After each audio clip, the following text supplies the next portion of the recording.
আমার বড় বউ ফিরে আসবে না, এইটা ভেবেই ওনারা আমার ভার্সিটিতে ভর্তি করাইছে। আমার মা যেই কথাগুলো আইসা ভিডিওতে বলে বা ছোট বউয়ের যেইভাবে সাপোর্ট নেয়, আমার মা মনে করে কি আম্মু খুব ভালো কাজ করতেছে। এটাই বলে মেয়েদের পাশে যদি স্বামী থাকে দুনিয়ার অন্য কেউ কিছু করতে পারে না। আমার বউ যেই থ্যাংক ইউটা আমাকে দিছে, তো ওনার কাছে একটা থ্যাংক ইউ একটু জড়ায় ধরায়, এই জিনিসগুলো অনেক অনেক বেশি মূল্যবান নিজের ছেলে থেকে। আসসালামু আলাইকুম গাইস, আজকের ব্লগে আপনাদের সবাইকে স্বাগতম।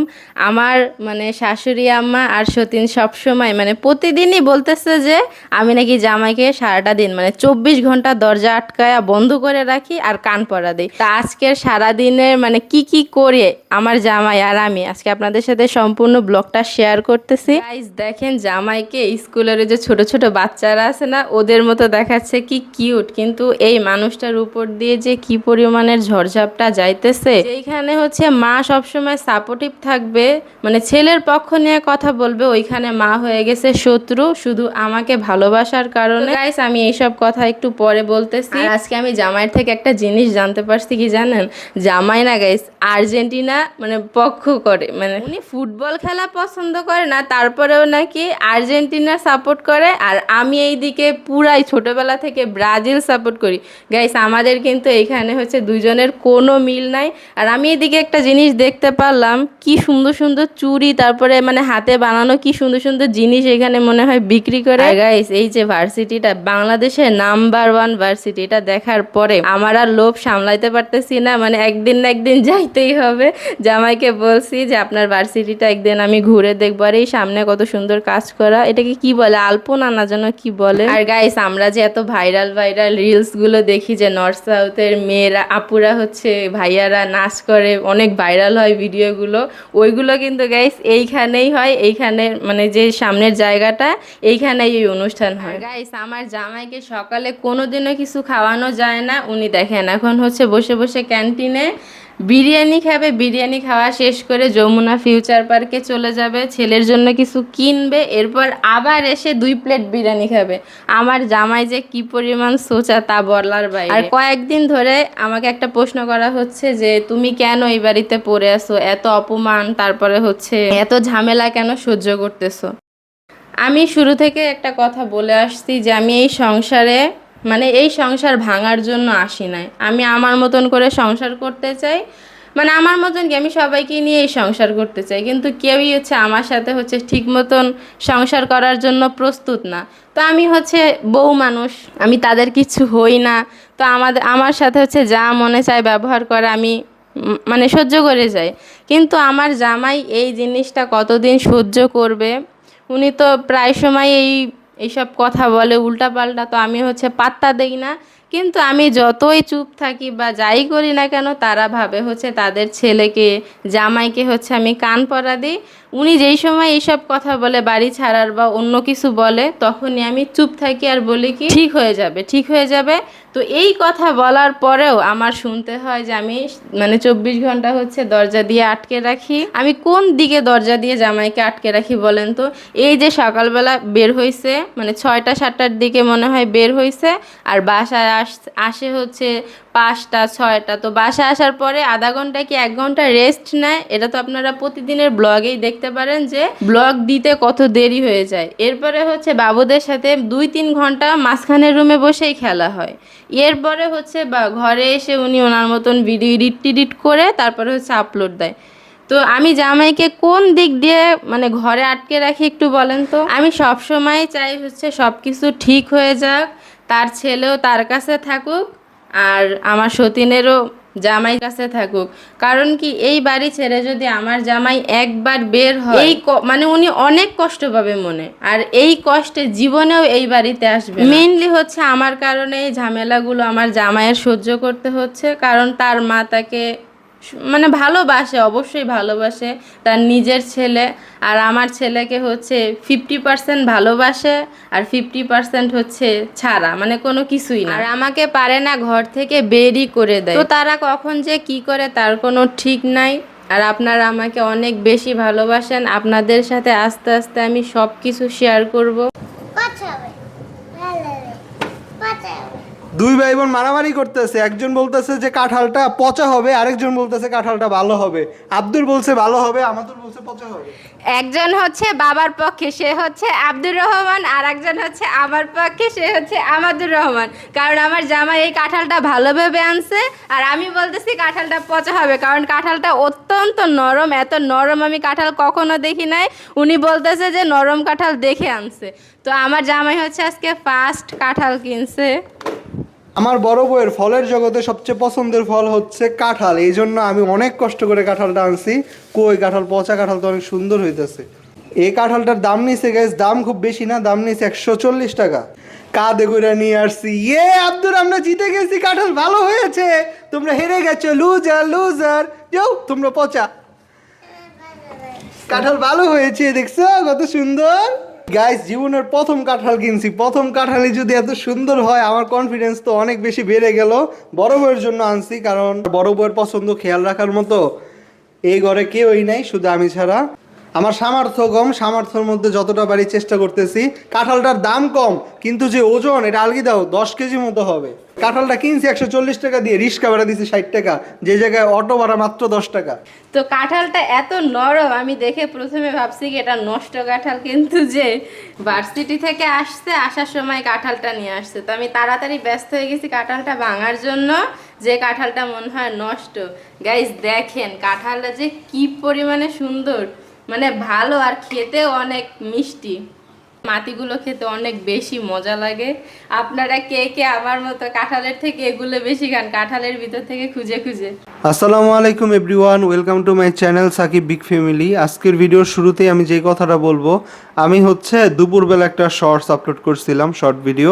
সেখানে বলছিলাম এই যে কাঁঠালটা দেখলেন না, কাঁঠালটা আমাতুর বলতেছিল কাঁঠালটা পচা পচা, আব্দুল বলতেছে ভালো, মানে আব্দুল আমার পক্ষ নিছে আর আমাতুর বলতেছিল পচা। বড় বউয়ের পক্ষ নিছে, আর আমার আব্বুও বলতেছিল কাঁঠালটা পচা হবে। আমি রিক্সা নিয়ে একদম বাসায় চলে আসছি, আমার কাছে রিক্সা ভাড়াটাও ছিল না, তো তখন আর কি আব্বুর দোকান থেকে ভাড়া নিয়েছি, রিক্সা একদম বাড়ির সামনে আনছি। তো ভাড়া নিয়েছি, আব্বু তখনই কাঁঠালটা দেখছে, দেখা বলতেছে রিক্সা ভাড়া দিয়ে পচা কাঁঠাল নিয়ে আসছো। আমি কাঁঠাল খাই না, এই কারণে কোনো সময় কাঁঠাল কিনি নাই।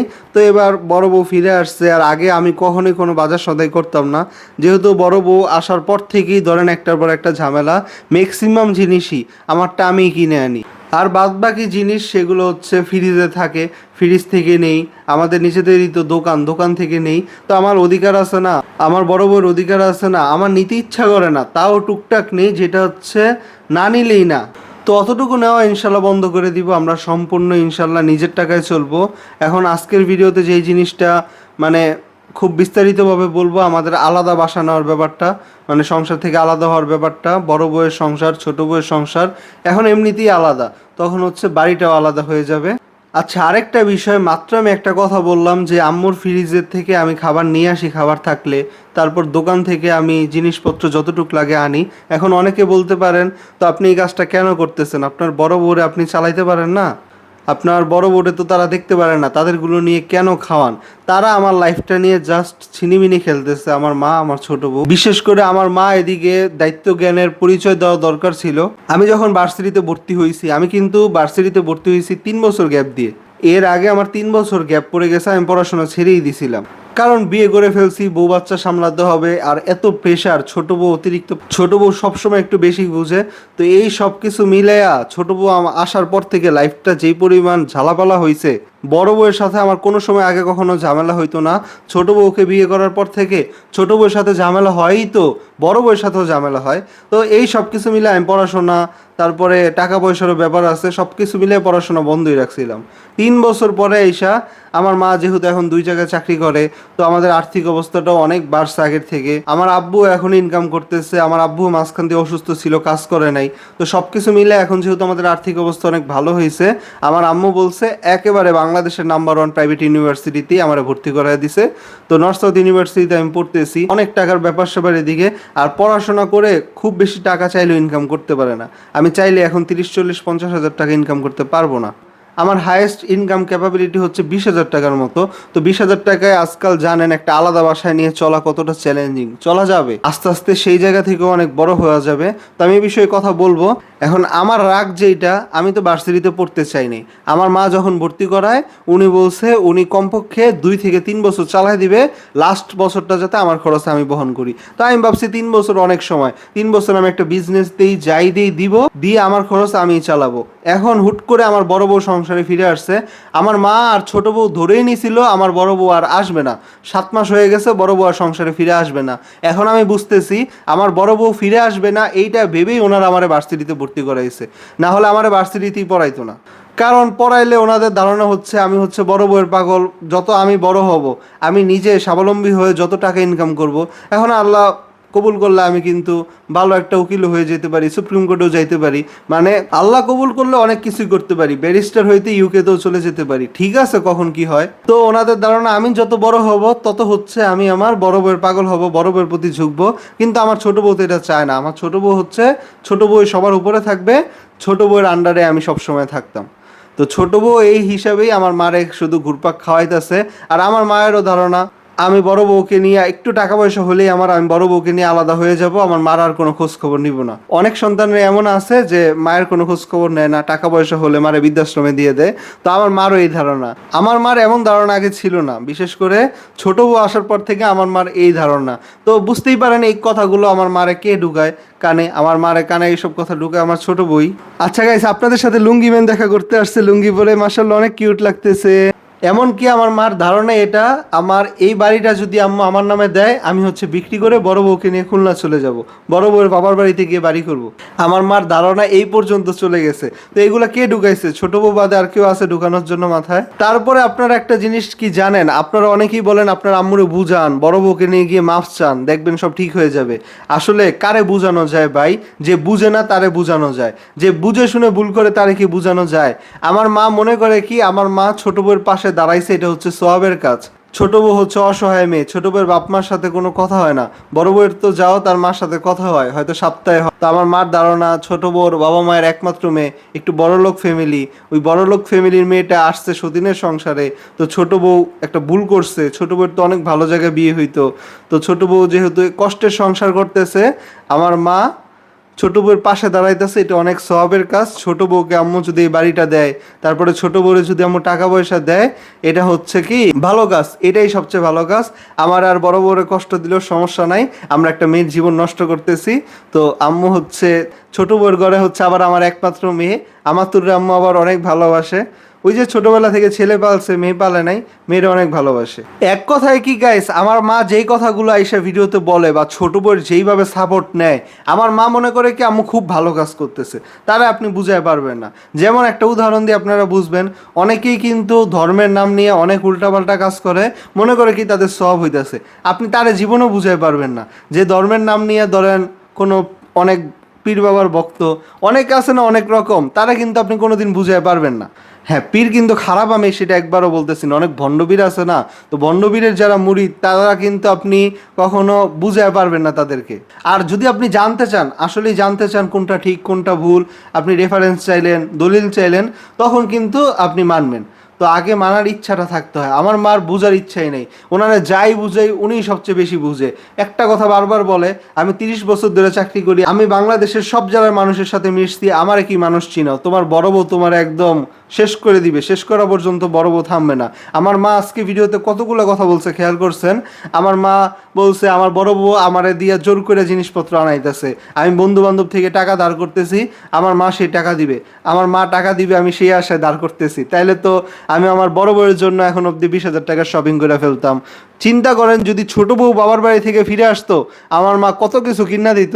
সেই জায়গায় বড় বউ আইসে এখন পর্যন্ত ওর বাবার বাড়ির জামা আর পুরান জামাগুলোই পরতেছে, একটা কিছু ওরে কিন্তু দিতে পারি নাই। তো আমার বড় বউ আমার এদের শপিং করায়, আমার এদের জোর জোর করে জিনিসপত্র কিনে আনতেছে, তাহলে বড় বউয়ের জন্য আমি কেন কিছু কিনলাম না? এখন দাঁড় করে দেই, যেভাবে দিই আমার টাকা আমিই দিব ইনশাল্লাহ। টাকা আজকে নেই, টাকা কি হবে না? 3-4টা টিউশনি নিলে ইনশাল্লাহ টাকা ম্যানেজ হয়ে যাবে। তো টিউশনি নিলে বা অন্যান্য কাজ নিলে আমার ব্লগ দিতে একটু অসুবিধা হয়ে যাবে, আরও দেরি হয়ে যাবে, ব্লগ ঠিকভাবে দিতে পারবো না, তাই আমি অন্যদিকে যাইতে চাইতেছি না। আপনারা প্লিজ সবাই চ্যানেলটা একটু সাবস্ক্রাইব করে ফেলেন। আজকে ইনশাল্লাহ 8,000 হইতে সম্ভবত আর 20-30 জন বাকি আছে। সবাই একটু প্লিজ চ্যানেলটা সাবস্ক্রাইব করে ফেলেন আর ভিডিওতে একটা করে লাইক দিয়ে দেন। অনেকে হয়তো লাইক দিতে ভুলে গেছেন, এক্ষুনি লাইক দেন, নাহলে মনে থাকবে না। আর চ্যানেলটা একটু সাবস্ক্রাইব করে দেন। আপনারা যত বেশি ভালোবাসা দিবেন, আমি অন্য কিছু আর করব না। আপনারা জানেন আমি এখন চাইলে টিউশনিও করাইতে পারবো, সব কিছুই করতে পারবো, কিন্তু আমি পুরোপুরি ফোকাস আপনাদের দিকে দিতে চাচ্ছি, কারণ আপনারা অনেক ভালোবাসা দিতেছেন। তো আমি যাতে ব্লগটাই করতে পারি, সব কিছু সামাল দিতে পারি, বড় বড় কষ্টগুলো দূর করতে পারি, আপনারাই পারবেন। আপনারা সবাই একটু চ্যানেলটা সাবস্ক্রাইব করে দেন আর ভিডিওতে একটা করে লাইক করে দেন। আর যে যা পারেন কমেন্ট করবেন, অন্তত লাভ ইমোজি হইলেও কমেন্ট করে দিয়ে যান। আর বড় বউ যদি আমার দিয়ে এইসব কিনাই, তো বড় বউ সবার আগে ওর নিজের জন্য কিনতো। ওর নিজের জন্য এখন পর্যন্ত কিছু কিনে নাই। আব্দুরের জন্য কিছু কিনতে গেলে ও না করে, ঠিক আছে? আর আব্দুরের জন্য যে কিনে আনি না, ও বলে আমাতুরের জন্য আনেন নাই কেন? এই যে আজকে কিন্তু আমি আমাতুরের জন্য জামা আনি নেই। আমাতুরের অনেক আছে, ওর মার কাছে টাকা আছে, কিনে দিবে। আমার ছেলেটারে তো কেউ দিবে না, এই জন্য আমি আনছি শুধু ছেলের জন্য। আর মেয়ের এই কদিন অনেক দিছি, এখন ছেলের আগে 7 মাস দিয়া নেই। তো আমার বড় বউ নিজের জন্য কিছু আনতে বলে না, ছেলের জন্য 2টা জিনিস আনছি, এই নাকি বড় বউ আমার মার সব টাকা শেষ করে ফেলতেছে। এদিকে ছোট বউরে 2 লাখ টাকা দিয়া 20,000 টাকা নাক ফুল অলরেডি নিয়ে আসছে। আর গেছে কই বসুন্ধরা সিটি শপিং মলে। আর বাংলাদেশের কি পুরো দক্ষিণ এশিয়ার সবচেয়ে বড় মার্কেট কিন্তু আমি যে জায়গায় গেলাম, Jamuna future park. Jamuna future park কিন্তু আমার ভার্সিটির সাথেই, নর্থ সাউথ আর যমুনা ফিউচার পার্ক একসাথেই। তো আমার একটাবার বলে নাই যে চলো যমুনাতে যাই। যমুনাতে কিন্তু আরও বড় বড় ডায়মন্ডের শপ আছে। তো ওনারা বসুন্ধরা থেকে কিনে নিয়ে আসছে। বসুন্ধরা হচ্ছে আমার ভাইয়ের একটা দোকান আছে। আমার থেকে আমার মা সবসময় অন্য মানুষের বেশি ভালোবাসে। আমি একটা কথা বলছিলাম কিছুদিন আগে, আপনার মনে আছে কিনা? আমার মারে কেউ যদি একটু জড়ায় ধরে, থ্যাংক ইউ আন্টি আসেন, একটু মাথা হাতায় দেয়, একটু পা টিপে দেয়, মানে ব্যথা পাইলে একটু মালিশ টালিশ করে দেয়, আমার মা তার জন্য জীবন দিয়ে দেয়। দেখছেন আজকের ভিডিওতে শুরুতে কিভাবে বলছে, আমার ছোট বউ যেভাবে থ্যাংক ইউ দিছে, আমাকে জড়ায় ধরছে, আমাকে একেবারে ছোট বউকে একেবারে 70,000 টাকা নাকফুল দিলেও কম হতো। আমি তো 20,000 টাকা কম দিয়ে ফেলছি। আমার বউ যেই থ্যাংক ইউটা আমাকে দিছে, তো ওনার কাছে একটা থ্যাংক ইউ, একটু জড়ায় ধরায়, এই জিনিসগুলো অনেক অনেক বেশি মূল্যবান নিজের ছেলে থেকে, ছেলের ভালোবাসার মানুষ থেকে। এটা গাইস আজকালের ঘটনা না, আমি বিয়ে করার আগ থেকেই আমার ভাইরা, মানে খালাতো ভাই, ফুফাতো ভাই, অন্যান্য আত্মীয় স্বজনরা কেউ আমার মার একটু কিছু করছে, ধরেন আমার 5টা মিনিট দেরি হয়েছে আম্মুরে জিজ্ঞেস করতে কেমন আছো, ওরা আগে জিজ্ঞেস করে ফেলছে, একটু কাছে গেছে, একটু ধরছে, তো শেষ, ওই মেয়েই আপন, আমি আর কিচ্ছু না। তো এই জিনিসটাই এত বড় আকার ধারণ করছে আজকে এসে। আমার ছোট বউয়ের জন্য আমার মা পাগল। আগে থেকে এই জিনিসগুলো আসিল, এখন একেবারে ছোট বউ তো সারাদিন ঘরে থাকে, ঘরের বউ, আবার উপহার দিছে নাতনি। তো আম্মুর সাথে একেবারে ছোট বউয়ের খাপে খাপ মিলে গেছে। তো যাই হোক, অনেক এক্সট্রা কথা বলে ফেলতেছি। আমি যেই কথায় ছিলাম, কথাগুলো কিন্তু পুরো ভিডিও না দেখলে আপনারা বুঝবেন না। আমি শুরু করছিলাম ওই জায়গা থেকে, যে দোকান থেকে টাকা পয়সা নেই, খাবার দাবার যা লাগে নেই, ফ্রিজ থেকে নেই। তো এটা আমি নিবই, কারণ ওরা না আমাকে ভার্সিটিতে ভর্তি করাইছে। ভার্সিটিতে ভর্তি না হইলে আমার সংসার কিন্তু আমি চালাইতে পারতাম, আমার কোনো সমস্যা হতো না। তো তারা যেহেতু ভর্তি করাইছে, যতদিন না আমার বড় বউয়ের পুরা খরচ আমি চালাইতে পারি, আমি তাদের থেকে জিনিসগুলো নিবই। দেখি তারা আটকাইতে পারে কিনা। আটকাইলে আমি জিনিসগুলো সিনক্রেট করবই। আমার সময় নষ্ট করছে না। আমি ভার্সিটিতে ভর্তি হয়েছি, এই যে যাইতেছি, আমার যদি এখন পড়াশোনা ছাইড়া দিই, আমার মান সম্মানে লাগবে না জিনিসটা। হাজার হাজার মানুষের কাছে আমি ছোট হব, যে পড়তে গেছিল নর্থ সাউথে আর পড়তে পারে নাই। তো আমার মান সম্মান শেষ করবে, আমার সব কিছু শেষ করবে, একটার পর একটা স্বপ্ন দেখাবে, আবার মাটিতে নামায় দিবে। তো আমার ল ডিপার্টমেন্টে ভর্তি করা হয়েছে, কত বড় স্বপ্ন দেখছি, এখন পড়াশোনা ছেড়ে গিয়ে রিক্সা চালাবো। তো জিনিসগুলো আমার সম্মানে আঘাত করবে, আমি কি তাদেরকে ভালো থাকতে দিব? আমিও ঘরের জিনিসপত্র যতটুকু পারি নিতে থাকবো, আমার তার বাড়ি থেকে বের করতে পারবে না। আম্মুর কথাবার্তা শুনলে একটা জিনিস কিন্তু বুঝেন আপনারা, আমার প্রতি ওনার টান ঠিকই আছে, খালি সমস্যা হচ্ছে আমার বড় বউকে নিয়ে। তো আম্মু যত যাই হোক আমারে কিছু করতে পারবে না, কিন্তু সব ঝাল মিটাইতেছে আমার বড় বউয়ের সাথে। তো সেটা আমি তো কখনোই হতে দিব না। খালি আমি বয়ে থাকি, আমি যতক্ষণ বাইরে থাকি, তখন যদি বড় বউয়ের কিছু হয়, এই জন্য আমি ভাবছি আলাদা বাসা নিব। বড় বউ যেটা বললো, আমি যদি একবার যাই, আমি আর সহজে ফিরে আসবো না। বিশ্বাস করেন গাইস, আমার আসলে ভালো লাগতেছে না আম্মুর কাছ থেকে কিছু নিতে বা দোকান থেকে কিছু জিনিসপত্র নিতে। এখন নিতে হয়, পুরা খরচ আমি সামলাইতে পারতেছি না, টাকা পয়সার একটু ক্রাইসিস, স্টুডেন্ট মানুষ আপনারা বুঝেন। তো ইনশাল্লাহ খুব শীঘ্রই তাদের কিছুই আর ধরবো না, নিজের খরচ নিজেই পুরোপুরি চালাবো। বরাবর আমি চেষ্টা করতেছি, ভাবতেছি কি করা যায়, এখনও কিছু সর্ট আউট করতে পারতেছি না। সারাদিন ভার্সিটিতে থাকি, আইসা একটু ব্লগ দিই, পরে আবার টায়ার্ড হয়ে ঘুমায় যাই, কিছু প্ল্যানিং আমরা করতে পারতেছি না। সবাই আমাদের জন্য একটু দোয়া করবেন। তারা এত সহজ আমি তাদেরকে ছেড়ে দিব না, আমি ঘরের জিনিসপত্র যতদিন পারি নিবই। যাই হোক গাইস, এগুলা কোনোটাই হচ্ছে আসলে সমাধান না। এভাবে ঘরে অশান্তি করে কয়দিন টিকতে পারবো? আমার বড় বউ কিছু বলেই না, এই যে বড় বউ কথা বলছে, কয় মিনিট কথা বলছে আর কি বলছে, এখনো ক্যামেরার সামনে আসেই নাই, এখনই তারা ভয় পাইতেছে যে বড় বউ মানে ছোট বউকে সংসার থেকে বের করে দিবে। মানে একটা কিন্তু তাদের মধ্যে কিন্তু আসলে একটা ভয় কাজ করে, যেহেতু আমি আমার বড় বউয়ের পক্ষে। এটাই বলে মেয়েদের পাশে যদি স্বামী থাকে দুনিয়ার অন্য কেউ কিছু করতে পারে না। তো আমার বড় বউয়ের সাথে সবাই অন্যায় করতেছে, এই জন্য আমি বড় বউয়ের পক্ষে। এমন না আমি হচ্ছে ছোট বউকে দেখতে পারি না।